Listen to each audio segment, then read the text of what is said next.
Hello, everyone. Thank you for being here. My guest today is Genjo Roshi, the Zen master, Zen teacher, abbot at the Seattle Zen Center, the ChoBo-Ji Zen Center, and psychotherapist. And Genjo, thank you for being with us today.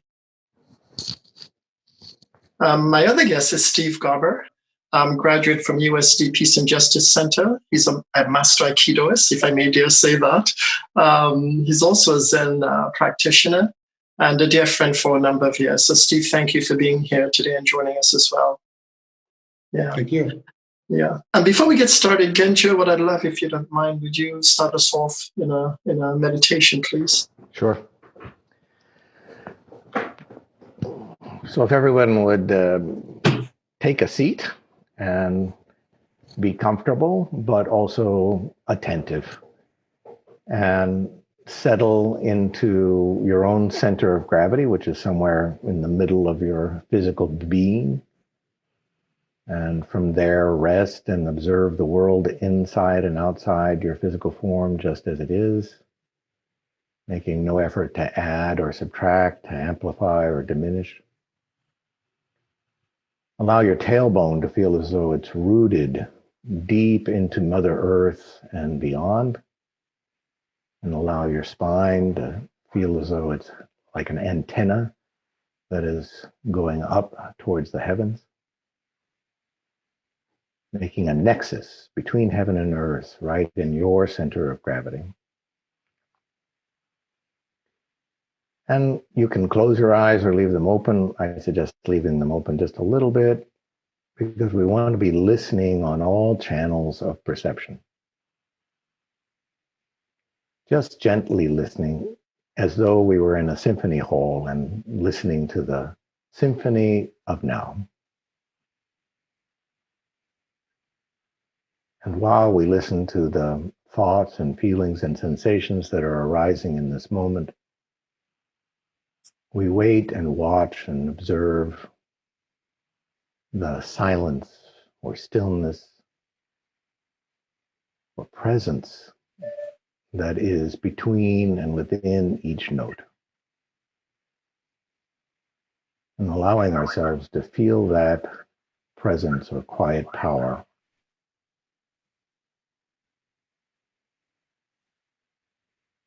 In that presence, we can feel held and perhaps even healed in the midst of our trials and tribulations of this world pandemic. But more than that, by resting in this presence or quiet power together, all of our hearts recognize that we're a part of one heart-mind. And that heart-mind can embrace the world. And in that embrace, we are better able to appreciate and care for the struggles and sorrows and joys of the world.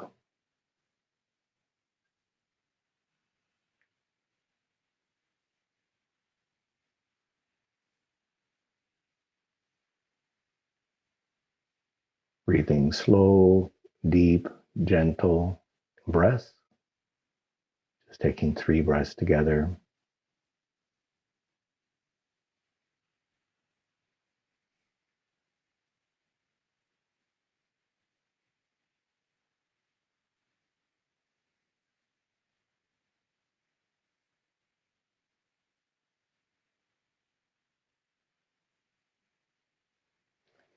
We conclude this brief meditation with a little bow of genuine respect and care for each other. Thank you, Genjo. Thank you. Well, let's get started. Genjo, there is the collective death of our external self. How do we deal with this as both individually and collectively when we lose our external identity and have to live within our interior? What is the role of meditation in the evolution and in the unfolding of coming to terms with that? Alexis, I'm not sure I would say it was the death. I would say it was the disturbance and the breakdown of the ego identity.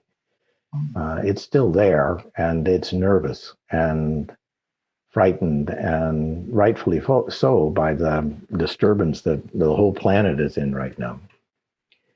And when it's disturbed and we don't have our old routines, it's really useful if we have some way to tap something much deeper than our falling apart and very disturbed and distracted ego.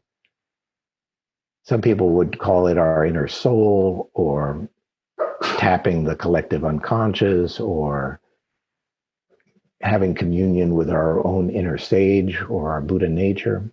Doesn't matter what name we give it, but there's something within us that is always calm and never disturbed. And we need to learn how to recognize that and draw from it, and learn how to access our inner sage to help us reorganize our ego in such a way to meet the circumstances that we find ourselves in, and setting up new patterns and new ways of being and new ways of caring that are appropriate for the times that we find ourselves.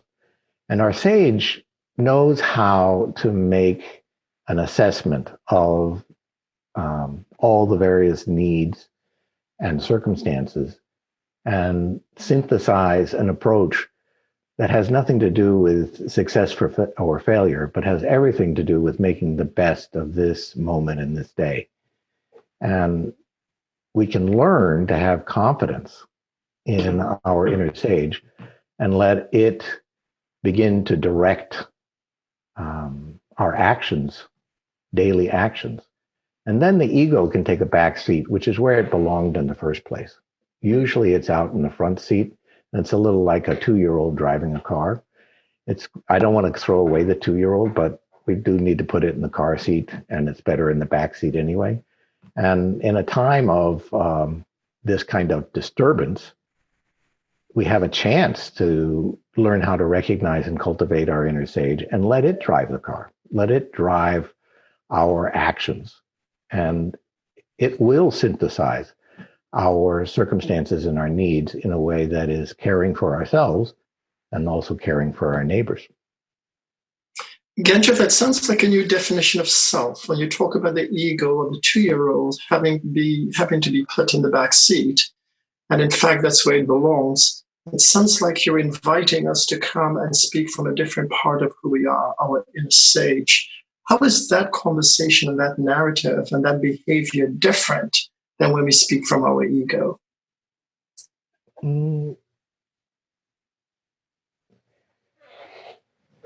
Our ego always is interested in having enough and maybe a little bit more. And so that's one way to know that you're hearing from your ego. And it's very interested in security and possessions and ideas and opinions and beliefs. It's very interested in our preferences. These are all things that are on the surface. There's nothing wrong with any of that. It's just that's what I would call the ego's surface. And what we're trying to do is find a way to get down to our depth and to let that synthesize what's going on up there at the surface in a way that brings us more peace of mind and also a more caring heart for the world and not just for ourselves. And in fact, when we notice that we have peace of mind in the midst of dramatic or traumatic circumstances, and we're making decisions or taking actions that benefit everyone and benefit the planet, then you know you're hearing your inner sage. Another way to think about the difference between your surface ego and your inner sage is if you thought of yourself in a lifeboat that had been abandoned at sea, and you only had certain supplies, and you couldn't find the shore, and and there were a number of people in this lifeboat with you, and you're not even sure that you're going to survive, who would you want to be in the lifeboat with? And you want to try and end up being that person yourself. And that's the person who would come from the inner sage versus the ego, which is likely to be very panicked in that situation when you're not even sure you're going to be able to survive. So the person who's calm, person who's got a sense of humor, the person who is making reasonable decisions with that are as realistic as can be, even though there's no guarantee of success, but is making the best decisions possible for the circumstances in which we find ourselves, that's a pretty good clue that you're listening to your inner sage. Is that equivalent to mindfulness? Is that the distinction between being mindful and being reactionary? Is the ego reactionary? And this inner sage is more mindful and deliberate and patient in its approach? It certainly is patient and mindful, but patience and mindfulness are sort of manifestations of something deeper that's going on. So at our contemplative mind, you have to have that really first, or access to your own contemplative mind. And then your actions start to appear as mindful or patient, mindful and patient. Mm-hmm. So mindful and patience are sort of positive symptoms of the inner sage is active. Steve, I know you're married. You have Margaret is your lovely wife and your daughter Maddie. How does your Zen practice show up and evolve and express itself in a relationship with your wife?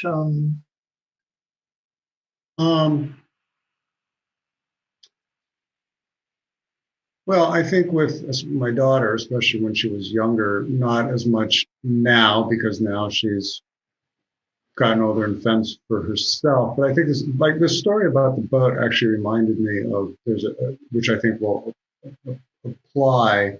There's a dear friend of mine who's no longer living. He was very much a sea salt, and he used to run a schooner. And he would tell these stories of being in these huge waves and having to, while everybody else was panicking, he was, barking out orders, telling people what to do, where to go. And so I asked him one day, I said, so how is it that you're able to not be scared in that situation? He kind of looked at me and laughed and said, I'm scared to death, but if I don't take control of the ship, who will? And I think there is a sense of that so for my wife and my daughter, when things there's a lot of tension right now because of the pandemic and because of being in the house all together, and everybody's trying to adjust, and Margaret's teaching virtually, and my daughter is working virtually, and I'm going out but trying to do as much as I can virtually. To be somewhat centered when people start really getting stressed out. And it's not that I'm not stressed and that I'm not tired and that I'm not feeling the same strains, but I feel like through my meditation practice, it gives me some sense of being grounded enough to say to myself, well, if I don't steer the boat, who will?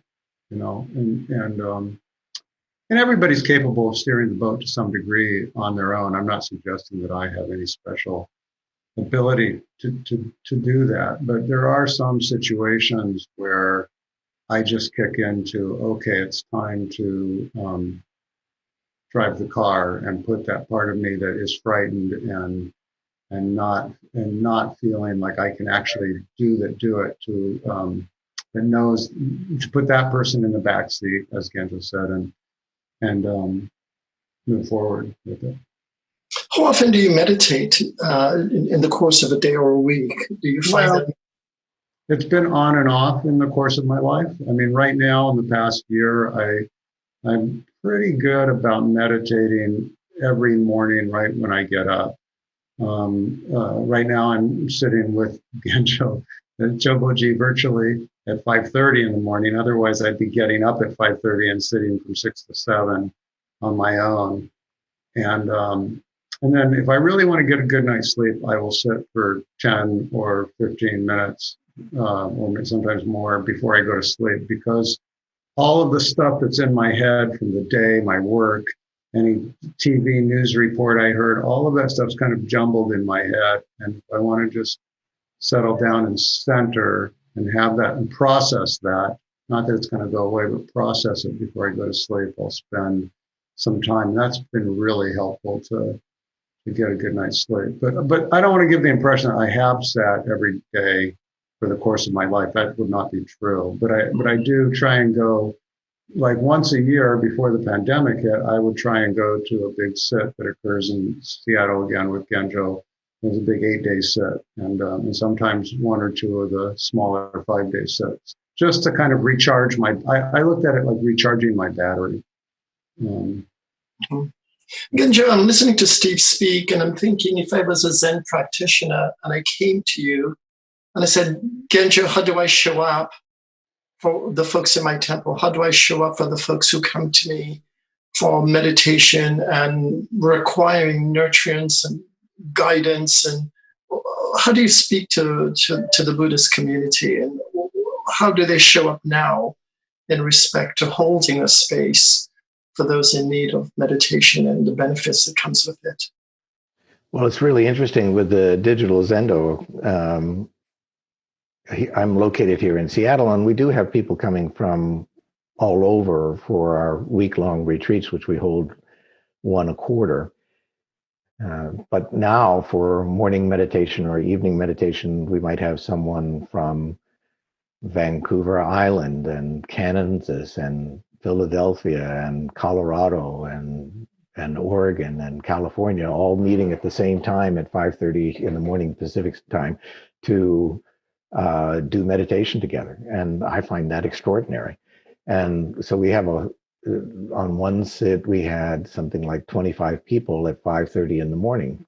We never have 25 people here in Seattle at 5:30 in the morning. So people are coming to a Zen master has really simple instructions. When in doubt or when frightened, do some more sitting. That'll help. And that's our entire instruction set. I have a very easy job. All I have to do is hold the frame. So I continue to hold the frame and say, here's a place to sit. Yeah, you can't come in personally, but you can come up on Zoom, and these are the times, and you can make a Zoom call with me. But instead of coming in, because people would come in for one-on-one interviews, I said, no, I do that on Zoom. And so I'm just doing the exact same thing that I was always doing. I hold kind of office hours, and I hold space in the Zendo.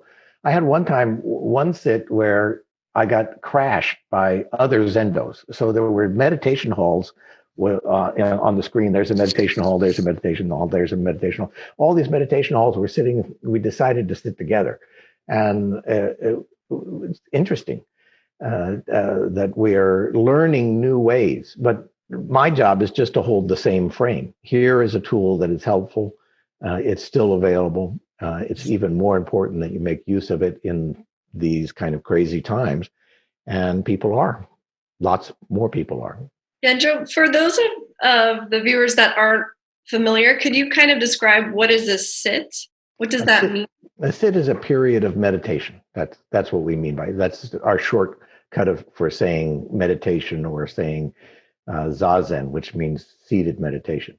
So a sit is seated meditation, where you're sitting down on a cushion or a chair or a bench, and you're being quiet for a half hour to an hour. I think what's also go ahead, Steve. About that morning set is that there's a big community that evolves around it. So there's like at 6:50, Genjo has a little coffee, 15, 20 minutes, and we're able to sit and talk after we've sat formally together. And of course, there's a certain number of people who know each other because they've sat together for years, but they're very welcoming of anybody new who comes in and becomes, it's like these are scary times. So this is a time when people need to come together. And that's happening both in the Zendo and outside of the Zendo. People are getting together with I'm getting together with family that I haven't seen for years. We're having Zoom meetings with, 18 people, they're all the parents and their kids, which hasn't happened since I was in grade school and my parents were still alive from the old country. So it's pretty interesting, that aspect of community that's developing as well.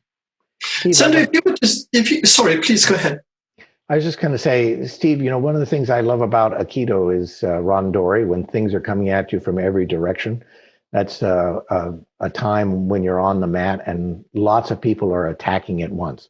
And that's a little bit what this time feels like, I think. And I imagine that your Aikido training allows you to kind of think on your feet and be able to adapt to new circumstances, scary circumstances, with more peace of mind, because you've had all that practice on the mat. Yeah, I certainly think it does lend itself to both this situation, which is very existential, and physical situations where a lot of things are going on at one time, and you're having to figure out what aspect of what's happening you want to move into first, so then you can turn around and take care of the next thing that comes along. I think that's true. I think Aikido training lends itself to that, especially randori. Yeah, it's interesting that you talk from an Aikidoist point of view, moving into the situation. And I think of the single mother with raising a child, or parents raising children, and having to deal with the external existential crisis and also the reality of homeschooling, of children who don't want to be there, children who may not necessarily show gratitude to mom and dad during this time. And I'm speaking to my friend Amanda, who has an 11-year-old who's experiencing some of these things. Genjo, what's the role of meditation in that? And how does a mother like that, or parents, find meditation useful and accessible to them? Because they may not have the luxury of joining you and doing the sit in the morning. And so how do they navigate that and find a way to incorporate that into their parenting? It's finding corners for self-care. When we do our week-long retreats, you might think, well, oh my goodness, people will say to me, oh, how wonderful, you get to spend a week being quiet and just sitting on a cushion. That must be wonderful. No, it's hell, actually. People have breakdowns because they're doing so much sitting and being so quiet, and people have had panic attacks, and people have ended up in the hospital. So it's not funny. It's really a strain. It's a marathon. It's like running a marathon. And if you're running a marathon, you've got to take those little breaks. I can't tell you how precious the little breaks are when I'm not sitting in a marathon session or a meditation retreat, 8-day retreat. It's like, oh my God, where is that 5 or 10 minutes after a meal when I don't have to do anything and I can just curl up into a ball, or I can have that cup of coffee, or I can go hug a tree, or I can sit by the water someplace, any place. And so those precious 5 or 10 minutes when you're in the midst of a marathon and you can't take a rest. And our meditation retreats are like that. They're like running a marathon. And in fact, I think of Zen as sort of an extreme sport religion, where we're really going to put you into some extreme situations and see whether or not you can handle it and learn how to handle it. So when you've got a parent who's got, under the circumstances that you're describing for Amanda, or someone with lots of kids at home and all of these things, you're running a marathon. And so those little moments when you can get a little water, or you can sit by the water, or you can take a little break, or you can shut the door and say, 5 minutes time out for yourself, not just for the kids. It's moments like that you learn how to sap self-care and learn how to do self-care in the midst of a marathon. Amanda, how does that resonate with you? I agree. I know that I've had a few, I have to be the rock for myself, for my family, for the business, the employees. And if I don't take care of myself, there's days where, there's no one there being a rock for me. And this morning, I became a parent who all of a sudden lost their cool and was yelling at their child. And I go, that's not the parent I want to be. So he and I are working on how to stop, kind of reset. And I teach my son, like, we work things out. We don't go to bed angry. If you're upset or I'm upset, we work it out. We call a truce. But I was also thinking, when the days that I do mindfulness practice and I go through my I am statements and my self-talk, those days I'm so much more organized. And I'm thinking, this is an opportunity for me to be creating that structure for my son. So he can start to, develop those skills and then carry those along, so he knows how to, if he's getting angry, he's in that stage of his life where he's 11 and hormones are coming, and I don't know why I say these things, it's my changes in the brain chemistry. And so really finding a plan for him and I to say, okay, stop, reset, breathe, and move forward. It's important. And I think this too has been, I've been doing months of turning inward, but now everyone collectively around the world has to turn inward. And like you're saying, some people are prepared and they've practiced, and some people, this is the first time they're forced to do work on themselves. So those people that have been there, I think it's our opportunity to step up and help them and guide them and hold their hand through the process.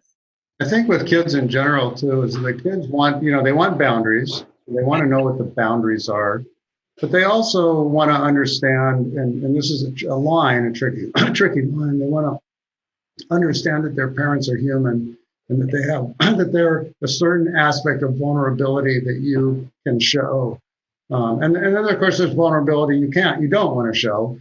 Like recently, I was just feeling like I wanted to scream, between work and my child and the things I'm doing and home, home life. And a dear friend of mine said, well, you should just go in the car and lock the doors and scream, which of course I've done before, driving my truck down the road years ago.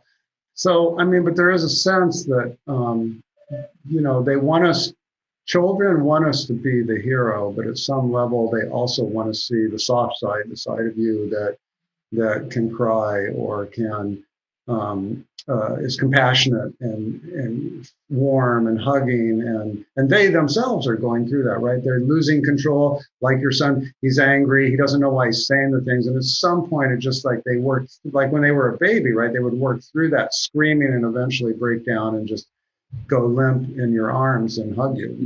I think there's some of that goes on throughout raising a child from beginning to end.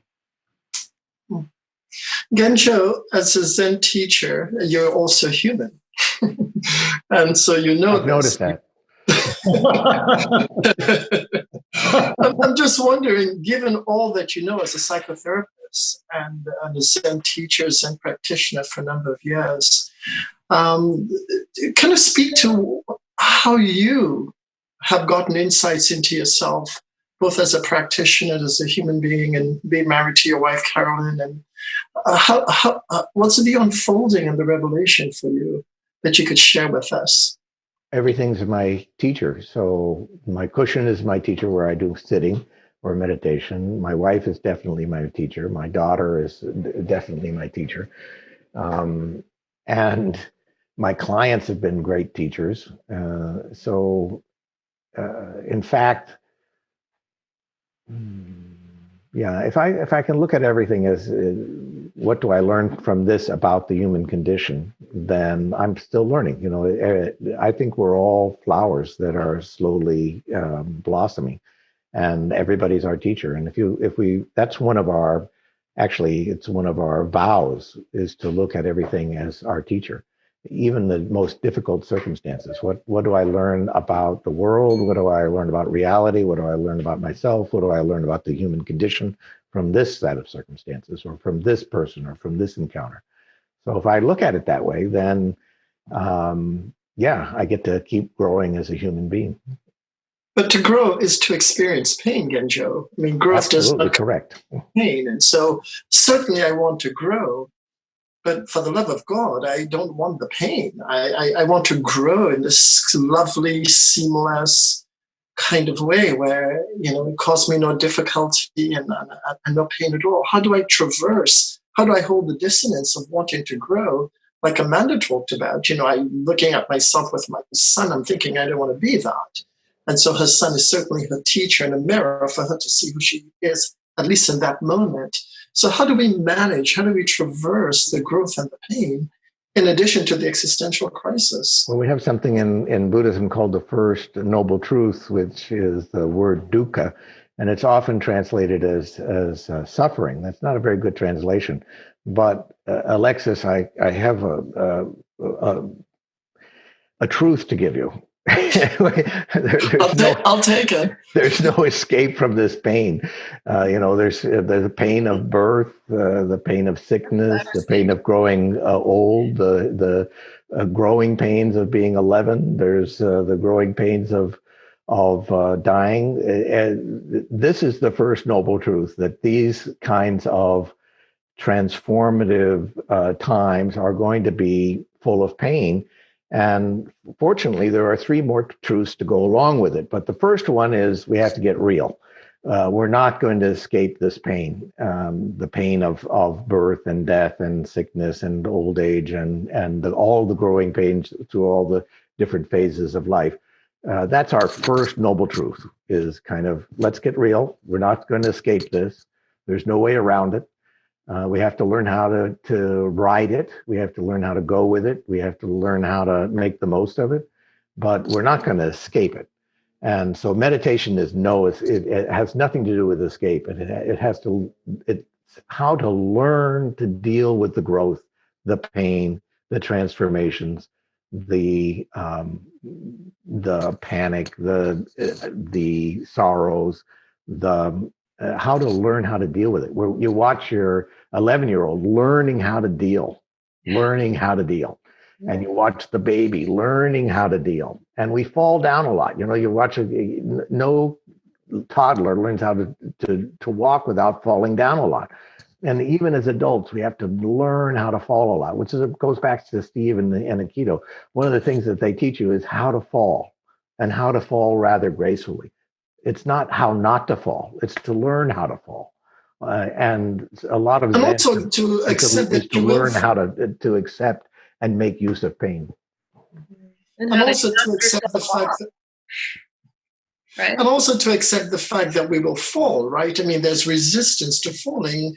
And perhaps part of the grieving, Genjo, is that the external theatricality of the perfect person, that I have my stuff together, I've got the perfect job, the perfect wife, I've got the perfect life, that's been taken away. And the idea of the 11-year-old learning how to live and the parent learning how to be, there's no theatricality there. Now we're all fully exposed, and I think we call that vulnerability, right?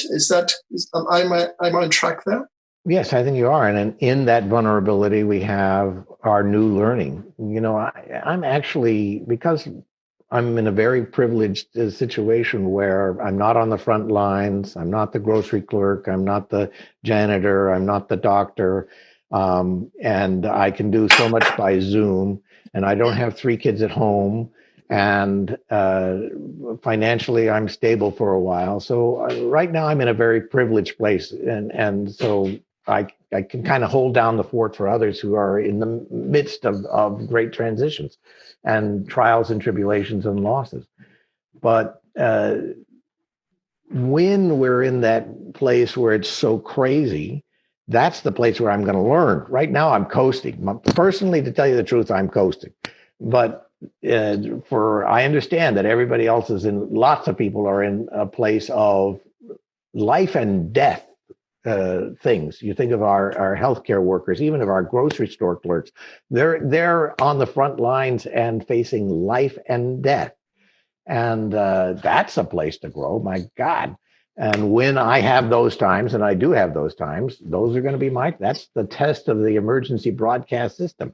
That's where we're really going to learn whether or not we've learned something up to now, and where we get to learn something new, because every kind of breakdown situation, which you're talking about, Alexis, which most of the world is in, we're all doing sesshin. Sesshin means a marathon retreat. We're all doing sesshin together. People said, "Well, Genjo, are you going to do a sesshin, a marathon retreat, while we're in the midst of the pandemic?" And I said, "I don't think so. That feels like putting a hat on top of a hat. We're already doing it, and I'm having to learn how to readjust to new circumstances, and I'm juggling all kinds of new balls. I'm not saying it's all easy for me, but compared to what I see other people going through, it's relatively easy.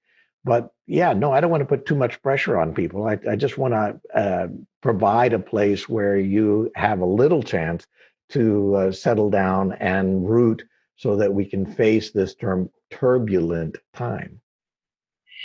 Steve, how does that resonate with you in respect to your relationships with your wife and your daughter, and just your business, and within your own interior also? Well, I was thinking from an Aikido perspective, you learn to fall down, but you learn to get back up, and you learn that you're going to get up. Occasionally you get hurt, but you learn that you're always going to get back up. But even more so, I think one of the key lessons the real takeaway from Aikido for me was, when danger approaches, to step in, not to turn and run, to step into the center of it, and that you're most in control when you step into the center of somebody who is attacking. Of course, in Aikido, it's another person, into the center of that person attacking you, because then you've connected to their center directly.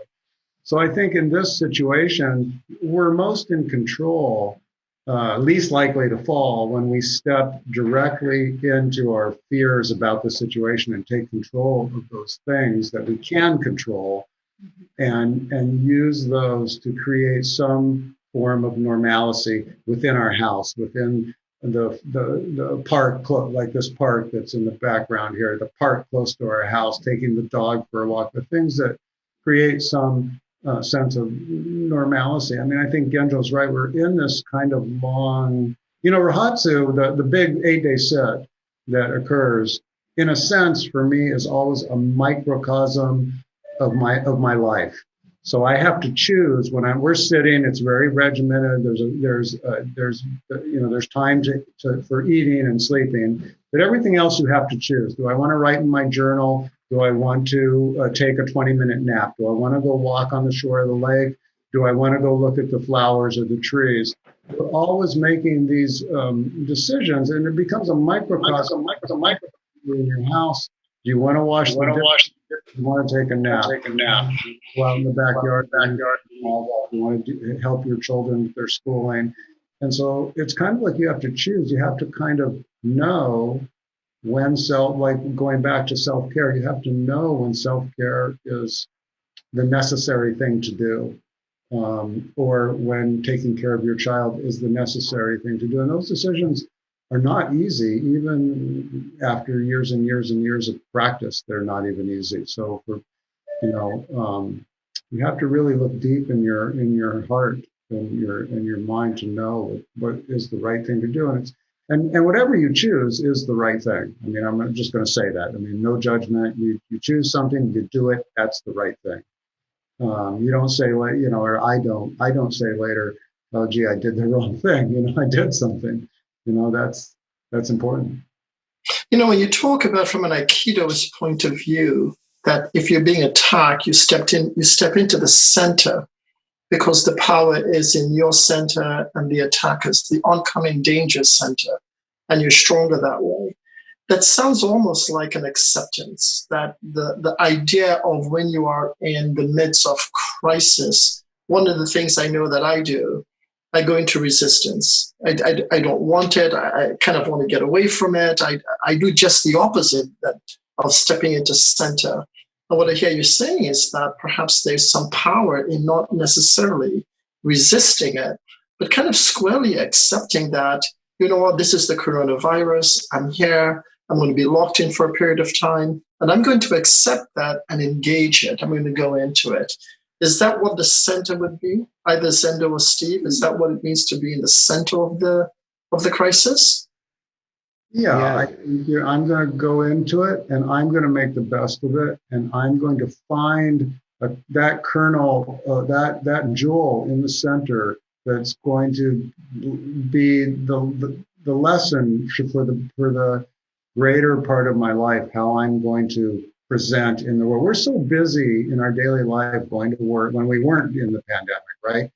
Going to work, doing the yard work, doing the clothes, going out with friends, going to restaurants, getting coffee in the morning, that we didn't really have time to see who we are. This is an opportunity in some ways for us to step into the center of this thing and say, who am I really?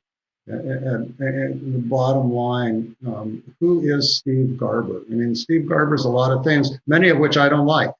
But there is a core of me that I really do feel good about. But that person is trying his level best to do good things in the world for both his friends, his family, and for just people that, you know, I'm kind of, when I think about what I can do in the world, you know, what I can do in the world is make the one person I'm speaking to have compassion for them and try and help them move through this, you know, what appears sometimes to be chaotic world of ours. You know.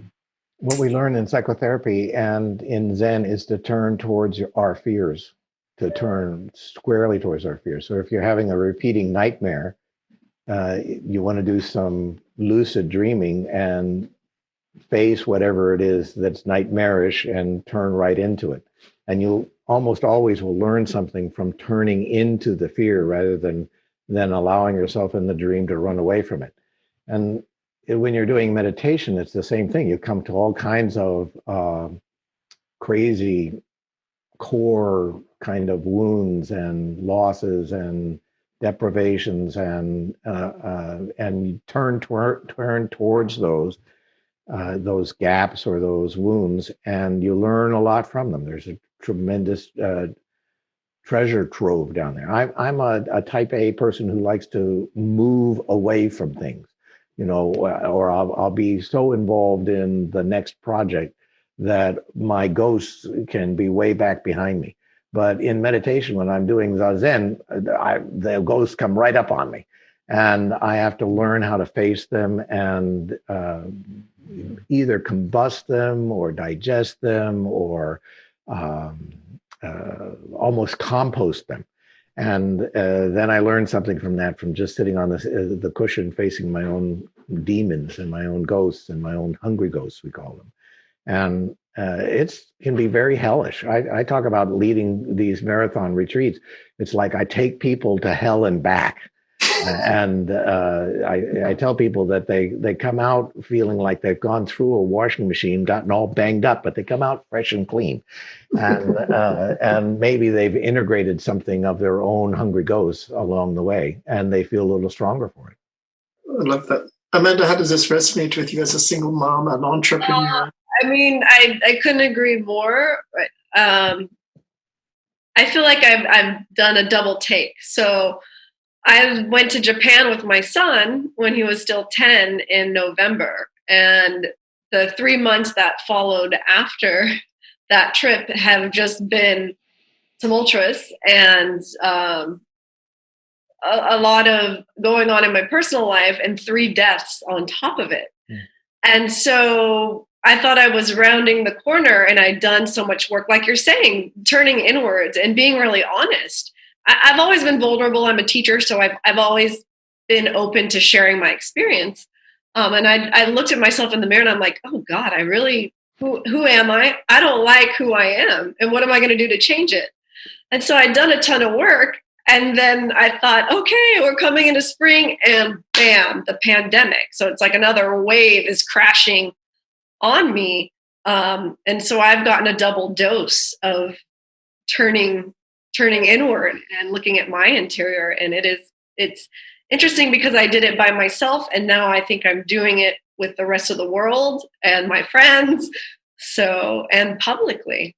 So it's definitely, like you said, it is a huge journey, and it's not this romantic idea of sitting down, or just being at peace. It's work. It's work, and a lot of people don't want to take the time to do the work, and now they're being forced to. So I'm really curious to see what changes are made in all of us. When we go back, my son said, "Why are you doing this? Bellevue TV. Why are you creating this platform? You should just be chilling, mom, and resting." And that goes to the question of external self. Well, I had to figure out what was my purpose. Now that my purpose, bringing people together at the Bella Vista, was gone, so I found my purpose, but it was also a way for me to connect and just share my journey with people. So it's been interesting. Yeah, and Amanda just spoke to something that is interesting in terms of this internal reflection, and this growth happening is not only painful, Genjo, but it's also lonely. And can you talk about the loneliness that comes with having this interior exploration of oneself, which ultimately makes you a better person? That's the purpose for it. And yet, if you're raising kids in a single mom, or in a marriage or relationship that may be tumultuous, and you do this in a journey, it seems like the work is noble, but boy, does it come with pain and loneliness. And so how do I traverse all that and still feel I'm getting somewhere? Because oftentimes the pain and the loneliness can be so insurmountable that you wonder if it's worth it, if it's something I really want to do. And so how does one traverse that interior journey and still navigate the loneliness and the pain that comes with it? Well, there's a really interesting difference between lonely and alone. And when we're lonely, we're longing to be together, right? I mean, that we want togetherness. And so lonely is a longing. But when we're truly have learned or have some skill set on how to be alone, we're not lonely, because we're in communion with the crisis. We're in communion with our kids. We're in communion with nature. Even if we're truly entirely alone, then we call it. Someone asked, "What's the pinnacle of Zen practice?" And a Zen master said, "Sitting alone atop a sublime peak." So the only person on the planet is you. There's no other people. There's no other human beings at all. Could you be okay? Could you be okay if you're the only person on the planet? Well, I still got the sun and the moon and the rain and the grass and the trees and the animals. I'll be fine. But even in the midst of a crisis, I'm drawing on my power to be alone and not lonely. And that does take cultivating. It takes practice. It's not something that you can just do like that. You have to have had practice someplace on how to be alone and not lonely. It's a skill that can be developed. And that happens through meditation? For me, that's my path. That's the one that has worked for me. I've learned how to be alone, even in the midst of a crisis, and not feel lonely or lost. One phrase that keeps coming to mind throughout this whole conversation, which I think lends to this, and I probably have heard Genjo say it that sits, but it's just, this and this too. It's kind of like whatever comes up, this too. Anger, anxiety, frustration, loneliness. You just kind of, rather than saying, I don't want that and pushing it away, or completely becoming it, just kind of looking at it and saying, this too is part of my life. I think of your 11-year-old, Amanda, and I think, I have combusted my 11-year-old, my 14-year-old, my 16-year-old, my 17-year-old self probably 100 times, but somehow they always seem to, get a hold of the steering wheel of the car at some point in the course of any particular day. It's not like that part of myself disappears. It's, that's my history. That's what informs me. I don't, almost makes me cry to think, but I don't want those things to disappear. I just don't want them to control my life. I want to be this person who's sitting here right now, who's, in his 60s, and I don't want to be a 16-year-old who's sitting in the corner, feeling sorry for himself, waiting for his friends to come around and talk to him, kind of thing. But that guy's there, and he's always going to be there, and I'm always going to have to hold him and say, it's okay, your friends are going to come, that kind of thing. So I think that in terms of loneliness and aloneness is that we tend, when I feel lonely, I've reverted to some younger self, for me. And once I recognize that, it's easier for me to just accept it and say, this is what loneliness looks like. And I'm okay with it, but it's going to go away, kind of thing. There was a lovely lady. Sorry, go ahead, Genjo. I was just going to say that the inner sage learns how to balance the 2-year-old needs, your 2-year-old needs, your teenage needs, your adult needs, your parental needs, and even knows how to take care of itself, the sage needs. So there's this big arch of needs. And the inner sage knows how to look at that and balance things out. And if sometimes it's just comforting, well, not right now. A little later, we'll be able to have that. But the inner sage knows how to do that. The inner sage is sort of like a good parent that maybe a good parent you didn't even ever have. It's there. That good parent sage is down there. And the Quakers call it the still small voice. But when you learn how to listen to it, it's quite thunderous. There was a lovely lady I knew several years ago, about 20 years ago, and she was from Chicago. She was from Evanston, and she grew up at the time with Nancy Wilson and all the jazz musicians and all the jazz greats. And I would call her almost religiously at 6 p.m. And I would say to her, "Hey, old lady, are you by yourself?" And her husband was a psychologist who had passed away. She'd had a daughter who had moved away, and so she was living alone. And the conversation every day would go like this: "Hey, old lady, are you by yourself?" And she'll say, "No, Alexis, I am with myself." And I've always loved the sweetness of that. Can you talk about that from a meditation or just kind of a linguistic point of view, and the distinction between being by myself versus being with myself? Well, I'm like Steve was talking about, I'm with all those characters. It's not like I'm trying to get rid of my 2-year-old or my teenager. I have to, my teenager wants to ride his bike fast down the hill. My 2-year-old wants his biscotti and milk every night, and so I give it to him. I've got to make my trip to the store to get my biscotti and milk. So if I run out, I must take it everywhere.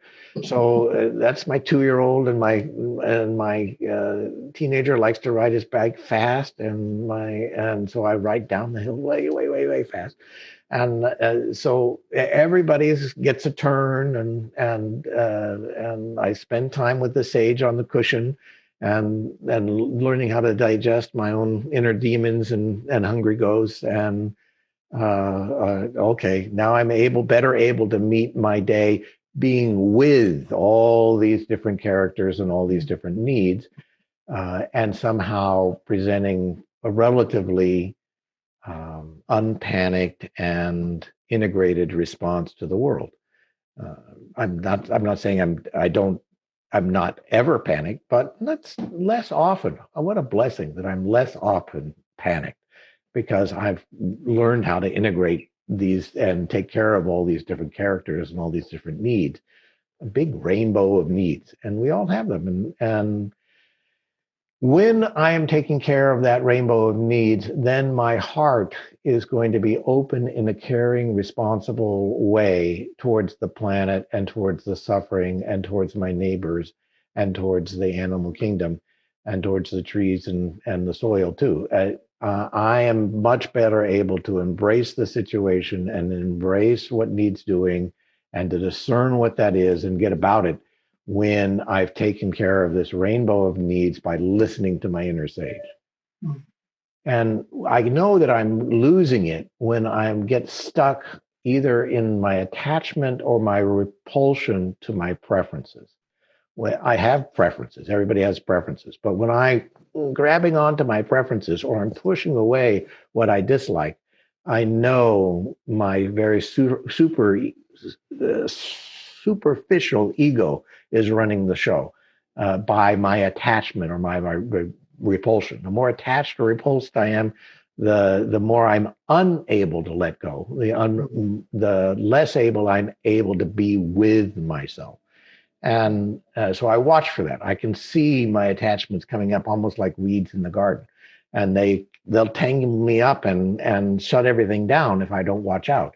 So what Steve was saying about this too helps loosen up those attachments or those repulsions and say, oh, okay, this too, let's move on.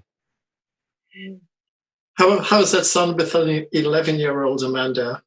No, I mean, I think that's wonderful, and we're trying to remain fluid throughout this whole process. I think this too is a great kind of mantra, like a new mantra I can accept. And because before I had the attitude like, bring it, like, what else do you got for me, world? And I think that was a negative approach, but shifting it to this too is much gentler and much more welcoming. It's more of like an invitation rather than a defense. And to go back to I remember I got off track.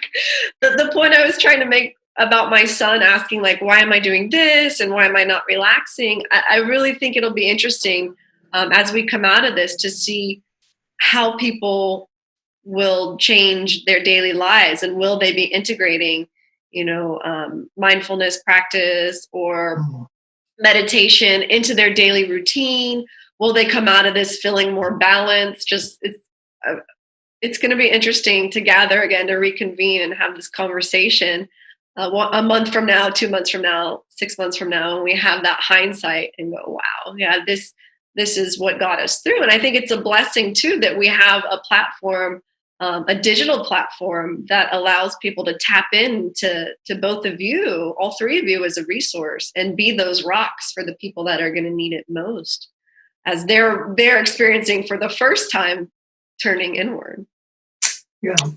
Genjo, one of the things, as I heard you speak, was just, I've always thought in looking at statues of the Buddha, that there is this thing about perfection, that you meditate to get into this place of perfection and enlightenment.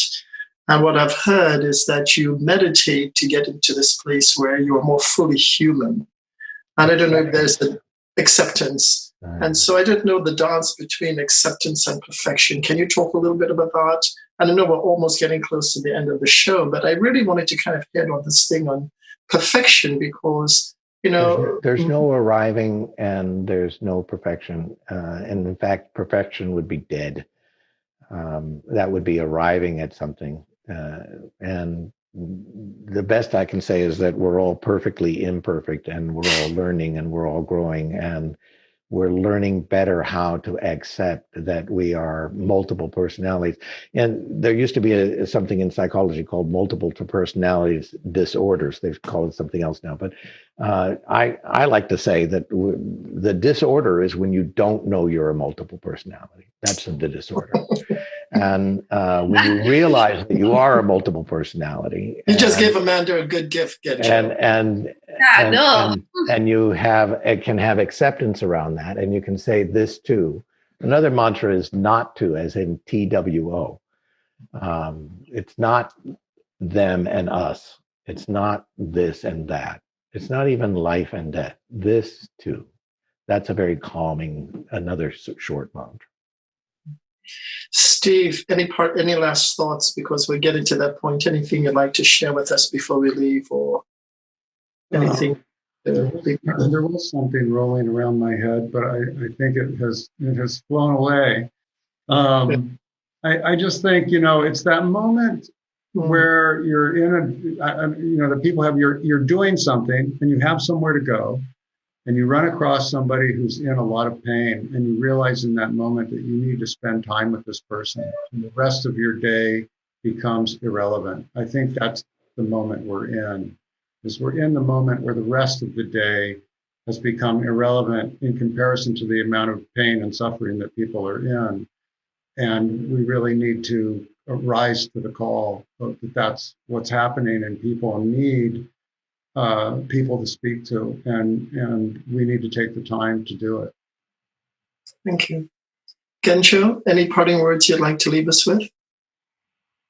No, I think I've said my part, and it's been great to share time with all of you. I'll say that.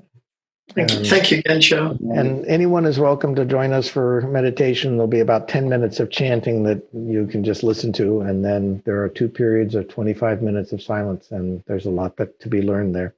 Can you tell them where to go, please?